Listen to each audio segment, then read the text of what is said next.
ભાજપ રાજમાં જાણે ભ્રષ્ટાચાર અને શિષ્ટાચાર બની ગયો છે। સિસ્ટમમાં ભ્રષ્ટાચાર નહીં પરંતુ ભ્રષ્ટાચારની સિસ્ટમ ભાજપ સરકારે નગરપાલિકા મહાનગરપાલિકાઓમાં લાગુ કરી દીધી છે, જેમાં ભ્રષ્ટાચારના ચક્રવ્યૂહને કારણે મોરબી પુલ કાંડ, હરની બોટ કાંડ, તક્ષશિલા કાંડ અને રાજકોટની ટીઆરપી કાંડ સહિતની કરુણાતિકાઓ કેટલાય ગુજરાતીઓએ પોતાનો જીવ ગુમાવ્યો છે। આ નિવેદન આપવામાં આવ્યું છે ગુજરાત પ્રદેશ કોંગ્રેસ સમિતિના ઉપપ્રમુખ અને અમદાવાદ શહેર કોંગ્રેસ સંગઠન પ્રભારી બિમલ શાહ દ્વારા। નમસ્કાર, વાઇબ્સ ઓફ ઇન્ડિયાની સાથે હું છું મેક્ષા।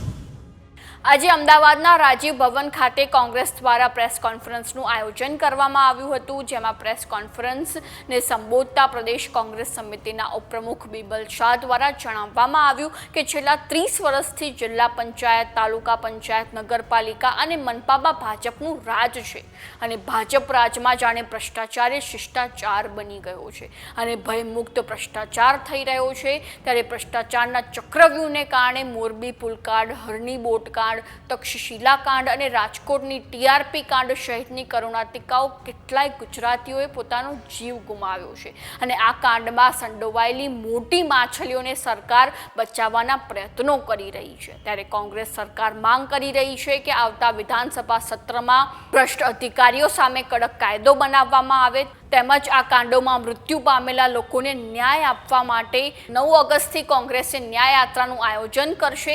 તો ચાલો જાણીએ આ પ્રેસ કોન્ફરન્સમાં વધુમાં શું જણાવવામાં આવ્યું। આ પ્રેસ વાર્તામાં આપણી વચ્ચે પ્રદેશના ઇન્ચાર્જ અને વિધાનસભા પક્ષના ઉપનેતા અમદાવાદના સિનિયર ધારાસભ્ય માન્ય શૈલેષભાઈ, અમદાવાદના માજી મેયર, માજી કાર્યકારી અધ્યક્ષ અને અત્યારે અમદાવાદ શહેરના અધ્યક્ષ એવા માન્ય વસીભાઈ ભાઈ, મારા પ્રવક્તા હિરેનભાઈ, આજના આ વિશેષ વાર્તામાં આપ સૌને ખાસ આમંત્રણ એટલા માટે આપવામાં આવ્યું છે કે આપ સૌ જાણો છો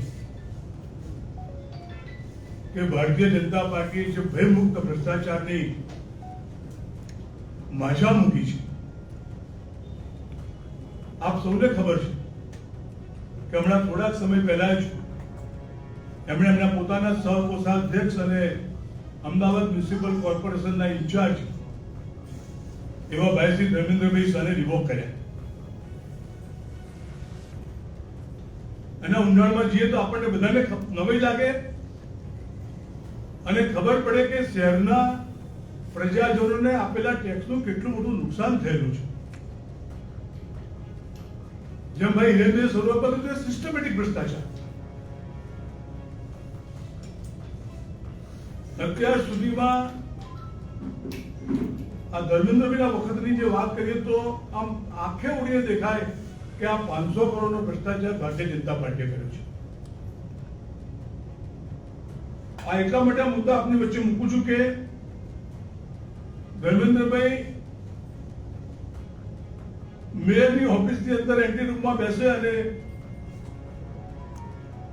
ધર્મેન્દ્રભાઈ મેયર કે કમિશનર કરતા વધારે પાવર સાથે કન્સર્ન કોન્ટ્રાક્ટર પાર્ટીઓ સાથે કન્સલ્ટેશન કરે અને ત્યાર પછી એ વ્યવહાર પતે પછી જ એમનું ટેન્ડર એ સ્ટેન્ડિંગ કમિટીમાં પાસ થાય કે બાકીની કમિટીમાં પાસ થાય।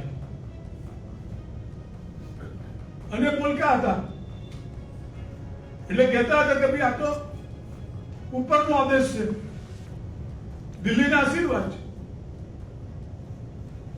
અને સ્વાભાવિક આપણે બધાએ જોયું છે। હું તમને 2-3 મુદ્દા આપું કે સામાન્ય સંજોગોમાં જ્યારે કચરો ઉપાડવાનો કોન્ટ્રાક્ટ હોય, રોડ અને બ્રિજના કોન્ટ્રાક્ટ હોય, વોટર ટ્રીટમેન્ટ પ્લાન્ટના કોન્ટ્રાક્ટ હોય, પરિવહન સેવાઓના કોન્ટ્રાક્ટ હોય, આ બધા જ કોન્ટ્રાક્ટોની વચ્ચે મેં આપણે જે આંકડો આપ્યો કે 500 કરોડ કરતા વધારે ભ્રષ્ટાચારની ખૂબ આવે છે। એએમસીએ વાર્ષિક કચરો કલેક્શન કરવા માટે 240 કરોડ રૂપિયાનો કોન્ટ્રાક્ટ કર્યો। આ જુલાઈની અંદર 24માં એ જ વસ્તુ 330 કરોડ રૂપિયા કરી હતી। અને એમાં દર વર્ષે 5% વધારો થઈ શકે.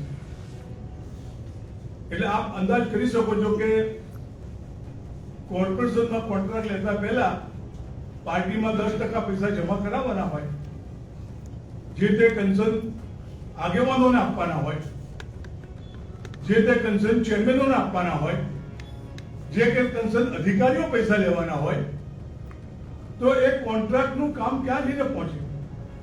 અને એટલા માટે જ રોડ તૂટે છે, એટલા માટે જ બ્રિજ તૂટે છે, એટલા માટે પાણીની પાઇપ લાઈનો તૂટે છે, એટલા માટે પાણીની ટાંકીઓ તૂટે છે.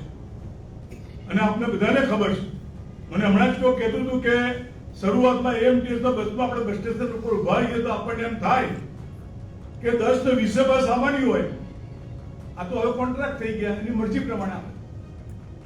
વ્યવસ્થા તંત્ર પણ બગડી ગયું.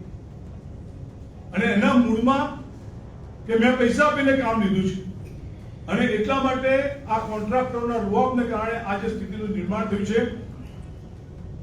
અમદાવાદ શહેરની પ્રજા જે પોતાનો ટેક્સ આપી રહી છે, અમદાવાદની પ્રજા જે પરેશાન થાય છે, આટલા ઓછા વરસાદમાં કે રસ્તા તૂટીને ભૂવા પડે છે, એના પરિણામની અંદર આ કોન્ટ્રાક્ટ લેતા પહેલા 10%, કોન્ટ્રાક્ટ લેતા પહેલા 5%, કોન્ટ્રાક્ટ લેતા પહેલા કન્સર્ન અધિકારીઓને આપવાના પૈસા, આ બધાનો હિસાબ પડે તો હું માનું છું કે સ્વાભાવિક આપણને બધાને.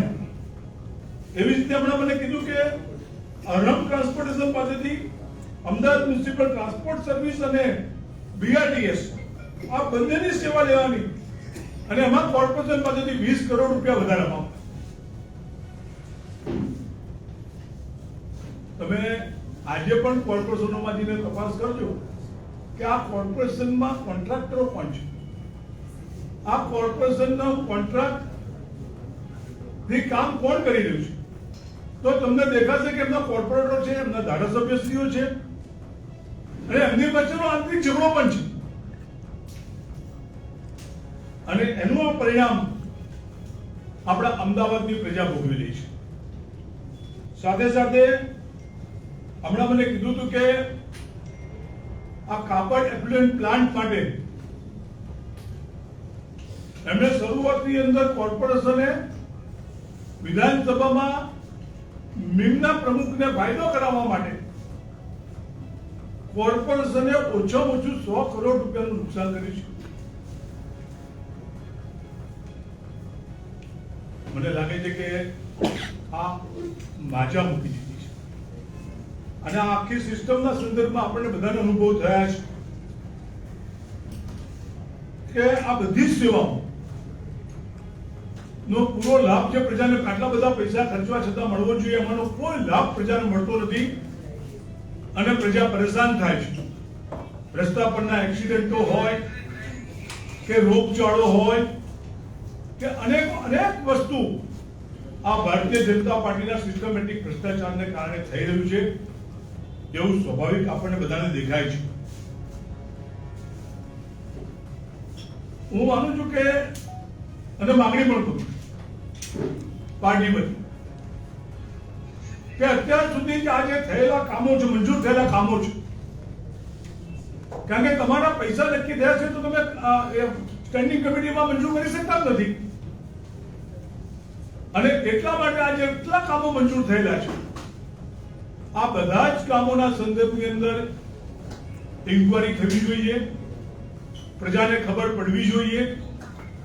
અને સાથે સાથે હું એમ માનું છું કે આ આખું રહસ્ય, ખુલ્લું રહસ્ય કહેવાય, સંસ્થાકીય રીતે